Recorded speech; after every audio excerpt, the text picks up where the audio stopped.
নমস্কার। কবি সুবোধ সরকারের শাড়ি। বিয়েতে ৫১টা শাড়ি পেয়েছিল মেয়েটা।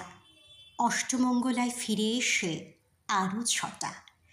এত শাড়ি একসঙ্গে সে জীবনে দেখেনি। আলমারির প্রথম থাকে সে রাখল সব নীল শাড়িদের। হালকা নীল একটাকে জড়িয়ে ধরে বলল, তুই আমার আকাশ। দ্বিতীয় থাকে রাখল সব গোলাপিদের। একটা গোলাপিকে জড়িয়ে সে বলল, তোর নাম অভিমান। তৃতীয় থাকে ৩টি ময়ূর, যেন ৩ দিক থেকে ছুটে আসা সুখ। তেজপাতা রং যে শাড়িটার, তার নাম দিল বিষাদ।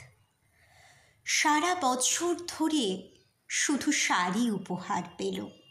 এত শাড়ি সে কি করে এক জীবনে পরবে?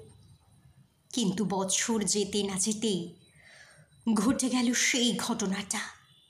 সন্ধ্যের মুখে মেয়েটি বেরিয়েছিল স্বামীর সঙ্গে চাইনিজ খেতে।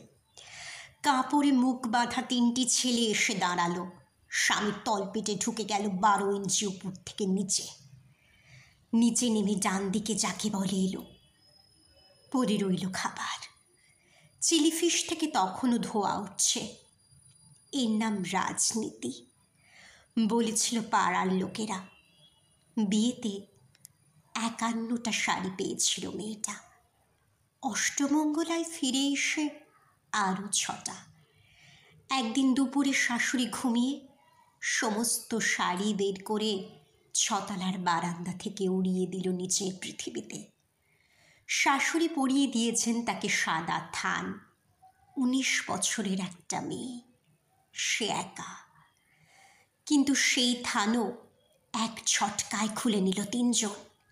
পাড়ার মোড়ে একটি সদ্য নগ্ন বিধবা মেয়ে দৌড়চ্ছে আর চিৎকার করছে, বাঁচাও। পেছনে ৩ জন। সে কি উল্লাস! নির্বাক পাড়ার লোকেরা।